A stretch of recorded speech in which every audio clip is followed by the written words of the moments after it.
હું બાસાખીઓના આધારે ચાલતી હતી. એક દિવસ મારી માતા બજારમાં કામના નિમિત્તે ગઈ હતી. ઘરના દરવાજે ખખડાટ થયો. હું તરત જ દરવાજો ખોલી દીધો. સામે દૂધ વેચનાર ઊભો હતો. તેણે મારી માતા વિશે પૂછ્યું. મેં કહ્યું કે તેઓ ઘરે નથી. તેણે ને દરવાજાને ધક્કો માર્યો અને અંદર શીરો થઈ ગયો. તેણે મને ચાલતીને ખંડમાં લઈ ગયો અને મારી સાથે સૂવાની તૈયારીમાં લાગી ગયો. ઘરમાં કોઈ ન હતું. સામાન્ય રીતે મારીની બેન સાદિયા ઘરે હતી, પણ આજે તેણે પણ આગ્રહ કરીને મારી માતા સાથે બજારમાં જવાનું પસંદ કર્યું હતું. આજે મને શું થયું હતું કે હું ક્યારેય કોઈને રોકતી ન હતી, પણ ઉલટું સાદિયા પર ગુસ્સે થઈને બોલી હતી કે જા, મારી માતા એકલી જઈ રહી છે. પાછા આવતી વખતે સામાન પણ પકડવો પડશે, તું પકડી લે તો તેમને સરળ રહેશે. પણ મારી માતાએ મને ફરીથી સમજાવ્યું હતું કે સારું થયું, તું સાદિયાને ઘરની બહાર શા માટે મોકલવા માંગે છે? મેં સામાન્ય ફક્ત તમારી ચિંતા કરું છું. જો તેને લઈ જવું ન હોય તો તમારી મરજી છે. પણ તેણે માથું હલાવ્યું હતું. અલ્લાહે મને કુદરતી સૌંદર્યથી ભરપૂર કર્યો હતો. જે કોઈ મને જોતો તે ચોક્કસ પાછું વળીને જોતો. મારા માટે અનેક વખત લગ્નના પ્રસ્તાવ આવ્યા હતા, પણ જ્યારે તેમને મારા અપંગપણા વિશે ખબર પડતી કે હું પગે ચાલી શકતી નથી, ત્યારે તેઓ ના પાડીને ચાલ્યા જતા. મેં આ દુઃખ અનેક વખત સહન કર્યું હતું, પણ મારા હોઠમાંથી એક પણ આક્રોશ નીકળ્યો ન હતો. મારા રબ પર મને પૂર્ણ વિશ્વાસ હતો. મને વિશ્વાસ હતો કે તે એક ને એક દિવસ મારા માટે કોઈ રાજકુમાર મોકલશે.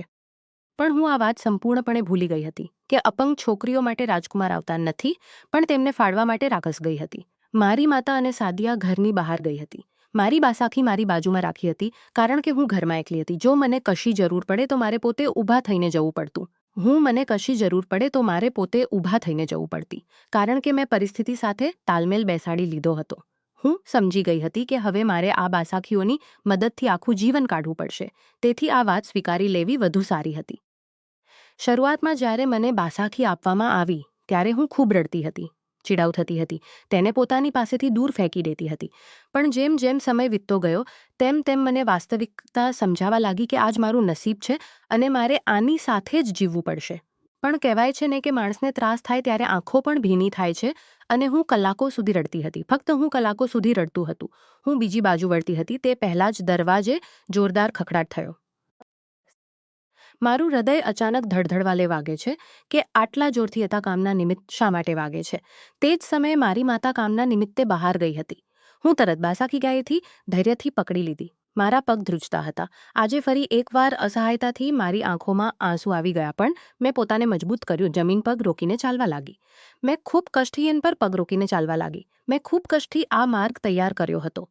તેમાં મને ખતરાની થોડી શંકા થતી હતી. અબ્બા પણ લશ્કર સાથે નીકળી ગયા હતા અને મારી માતા તથા સાદિયા બજાર. ખુદા ના કરે જો તે ત્રણેયને કંઈ થઈ જાય તો હું શું કરીશ? મારા મનમાં વિચિત્ર શંકાઓ ઘર કરી બેઠી હતી. અને જેમ જેમ હું ડરતી દરવાજો ખોલ્યો તેમ જ સામે દૂધવાળો ઊભો હતો. મેં અનાવધાને આરામનો શ્વાસ છોડ્યો. મારા હૃદયમાં આ ક્ષણે ફક્ત મારી માતા પિતા અને સાદિયા માટે પ્રાર્થના બહાર આવતી હતી. અને સાદિયા માટે પ્રાર્થના બહાર આવજે. જો તે ત્રણેયને કંઈ થઈ જાય તો હું કશી જ રહીશ નહીં. હું આજ વિચારતી હતી કે અચાનક તે દૂધવાળો બોલ્યો, તમારી માતા ક્યાં છે? મેં નજર ઊંચી કરીને હવે તેનું નીટ નિરીક્ષણ કર્યું. તેણે નીચે ધોતર પહેર્યું હતું, ઉપર એક લાંબુ કુર્તું પહેર્યું હતું, માથા પર રૂમાલ બાંધ્યો હતો. તે ખૂબ કુરૂપ હતો. મેં ક્યારેય કોઈની શકલ અને સુરત જોઈને નાક મૂંડ્યું ન હતું, પણ આ દૂધવાળાને જોઈને મને વિચિત્ર ઘૃણા આવતી હતી. મેં તરત જ મારો દરવાજો બંધ કરતા કહ્યું કે મારી માતા ઘરે નથી, બજારમાં ગઈ છે.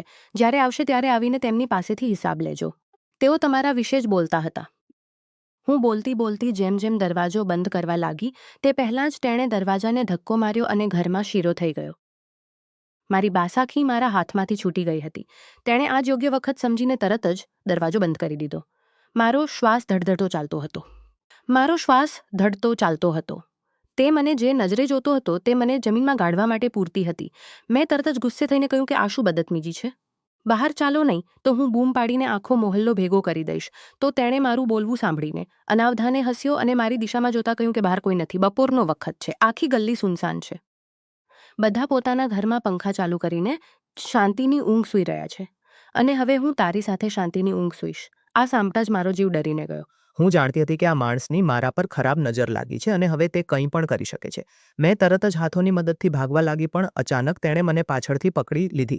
મારી ચીસ એકદમ બહાર આવી અને તેણે મારા મોં પર પોતાનો હાથ મૂકી દીધો હતો. તે સંપૂર્ણપણે બેકાબૂ થઈ ગયો હતો. મારો જીવ નીકળી જવાના માર્ગ પર આવી ગયો હતો. શું ચાલી રહ્યું હતું? મને કંઈ જ ખબર ન હતી. તેણે અચાનક મને પોતાના ખભા પર બોરી જેવી લાદી લીધી. મારી શુદ્ધ હરાઈ ગઈ હતી.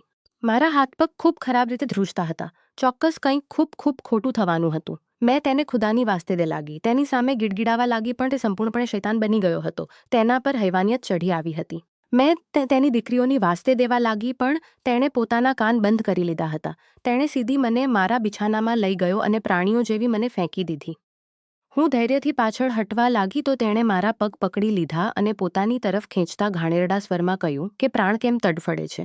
જ્યારથી મેં તને જોયું છે ત્યારથી મારી સહનશક્તિ સમાપ્ત થઈ ગઈ છે. આજે તારી માતા અબ્બા અને સાદિયાને ઘરની બહાર જોયા ત્યારે મને આ જ યોગ્ય વખત લાગ્યો. આજે હું તને દરેક સુખથી ભરી દઈશ. મારા પ્રાણા તો આ ડોકામાંથી કાઢી નાખ કે તારા માટે કોઈ પણ પ્રસ્તાવ આવશે અને તને આ અપંગ જીવનનું સુખ મળશે. એટલે મેં તારા ગરીબાઈ પર દયા દાખવી છે કે હું તને લગ્નશુદ્ધ જીવનનું સુખ અત્યારે જ આપું છું. તે મારી સાથે આ પ્રકારે બોલતો હતો હોય તો જેમ જેમ તે બેડ પર ચઢ્યો મારો અવાજ ક્યાંક અટકી ગયો. મારી સાથે ઘણી વખત આવતું હતું. મારી સાથે વખત આવું થતું હતું. જ્યારે મારા પર કોઈ સંકટ આવતું અથવા મને ઈજા થતી અથવા મારા ગળાનો અવાજ દબાઈ જતો, મેં તેને ફાટેલી નજરે જોવા લાગી અને જેમ જેમ તે પોતાની હદ ઓળંગવા લાગ્યો તેમ તેમ હું વેદનાથી ચીસ કાઢવાના માર્ગ પર આવી ગઈ, પણ તેને મારા પર બની ગયો હતો. તેણે આ પણ ભૂલી ગયો હતો કે અલ્લાહે તેને પણ એક દીકરી આપી છે. એક ક્ષણ પછી મેં મારો સર્વ વિરોધ છોડી દીધો, કારણ કે હવે હું સંપૂર્ણપણે અસહાય થઈ ગઈ હતી. મેં એકવાર ઘરના છત તરફ જોયું અને મારા રબને સંબોધિત કરતા કહ્યું કે આ તારા માણસે જે શરીર અને આત્મા જ ઝંઝન છે. મારા માલિક, તું તેને માફ કરજે નહીં. મારા હોઠમાંથી ફક્ત એક જ શબ્દ બહાર આવતો હતો. તેણે ઉતાવળે પોતાનો હેતુ પૂર્ણ કર્યો અને તરત જ પોતાના કપડાં પહેરીને બહાર પડી ગયો.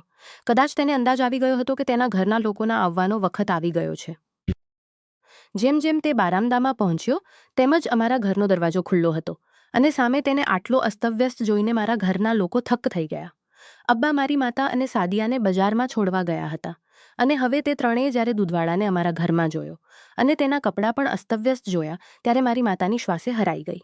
મારા અબ્બાએ આ દૂધવાળાને પકડવા ગયા, પણ તે પહેલાં તે માણસ તેમને ધક્કો મારીને ભાગી ગયો. મારી માતા તરત જ મારા ખંડમાં આવી ત્યારે હું ખૂબ ખરાબ સ્થિતિમાં પડી હતી. તેઓ જોર જોરથી રડબંધ કર્યો. તેઓ જોર જોરથી રડવા લાગ્યા. તેમનું રડવું મને ખૂબ ત્રાસ આપતું હતું. મેં મૃત નજરે મારી માતા તરફ જોયું હતું. તેઓ છાતી ઠોકતા હતા. મારું હૃદય તડફડતું હતું, પણ બધું સમાપ્ત થઈ ગયું હતું.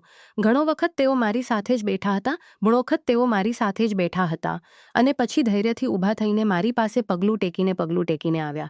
મને લાગ્યું કે મારી માતા મને છાતીએ લઈને કરશે અથવા મને કપડાં પહેરાવશે, પણ આવું કંઈ થયું નહીં. મારી માતાએ હાથ ફેરવીને એક જોરદાર થપ્પડ મારા ગાલ પર મારી. તેની તાકાત સહન ન કરી શકતા હું એક બાજુ લોટી ગઈ. મને વિશ્વાસ બેસતો ન હતો કે આ મારી સાથે ઘટ્યું છે. મેં ગાલ પર હાથ મૂકીને મારી માતા તરફ અવિશ્વાસની નજરે જોતી હતી. હું 22 વર્ષની થઈ ગઈ હતી, પણ આજ સુધી મારી માતાએ મારા પર હાથ ઉઠાવ્યો ન હતો. હાથ ઉઠાવ્યા તો દૂર, તેમણે મને ક્યારેય નજરે પણ જોયો ન હતો અને આજે બધું સમાપ્ત થઈ ગયું હતું. તેમણે મારા વાળ ખરખરાવતા કહ્યું કે આ જ હેતુ હતો ને તારો સાદિયાને મારી સાથે મોકલવાનો કે તું પોતાના આશિકને ઘરમાં બોલાવીશ. તે મારો માન 2 પૈસાનો કરીને રાખ્યો છે. તારા જેવી દીકરી હોવા કરતાં મને દીકરી ન હોત તો સારું હતું. મારી માતાના મોંમાંથી આવા શબ્દો સાંભળીને હું મરણના દ્વાર પર આવી ગઈ હતી. આજ સુધી મારી માતાએ મનેથી આવા શબ્દો સાંભળીને હું મરણના દ્વાર બાપર્યો ન હતો અને આજે તેઓ આ મુદ્દા પર આવી ગયા હતા કે શું બોલીને ગયા હતા. તેમણે મને પોતાનો પટ્ટો ઉઠાવીને મારવા લાગ્યા. મારી હિચકી બંધ થઈ ગઈ. મને કંઈ સમજાતું ન હતું કે હું શું કરું. તેમને મારી સ્થિતિ પર અજીબાત દયા આવતી ન હતી. તેઓ મારી સાથે સંપૂર્ણપણે પ્રાણીઓ જેવું વર્તન કરતા હતા. અત્યારે જ તે માણસે મારી સાથે જે કર્યું હતું તે પછી મારું શરીર વેદનાથી ચૂરચૂર થઈ ગયું હતું અને હવે તેમનું મારવું મને ખૂબ ત્રાસ આપતું હતું. થોડા વખત પછી જ્યારે તેઓ મારીને થાકી જબરદસ્તીથી મને કપડાં પહેરાવવા લાગ્યા અને ખંડ ખોલીને બહાર ગયા. હું જીવતી જીવતી મરી ગઈ હતી. મને મારી માતાએ મારેલા ઘાવનો ત્રાસ ન હતો. મને તેમના બોલેલા શબ્દોનો ત્રાસ હતો. હું ક્યારેય સ્વપ્ન પણ વિચાર્યું ન હતું કે જે માતાના નામે હું જીવન જીવું છું તે માતા મારા પર આટલી નિર્દય બની જશે કે બધું જોતા જોતા તે આંખો બંધ કરી લેશે. હું અનેક કલાકો સુધી રડતી રહી. મારા મનમાં ફક્ત એક જ વાત આવતી હતી કે હવે મારે મરી જવું જોઈએ. આ જગતમાં રહેવાનો કોઈ ફાયદો નથી. અહીંના લોકો ખૂબ ક્રૂર છે અને હું અહીં જીવી શકતી નથી. લોકોને જ્યારે ખબર પડશે કે મારો માન લૂંટાઈ ગયો છે ત્યારે બધા મને ટાળશે. બધા મને ફક્ત ખરાબ બોલશે. આ વિચાર આવતા જ મારું મન ભન્નાટ થતું હતું. મેં મારી બાસાખી શોધવા જોઈ, પણ તે ક્યાંય દેખાતી ન હતી. મારી પહોંચથી બેડના આધારે ઊભી થઈ. મારી પહોંચથી કાઠી થોડી દૂર હતી.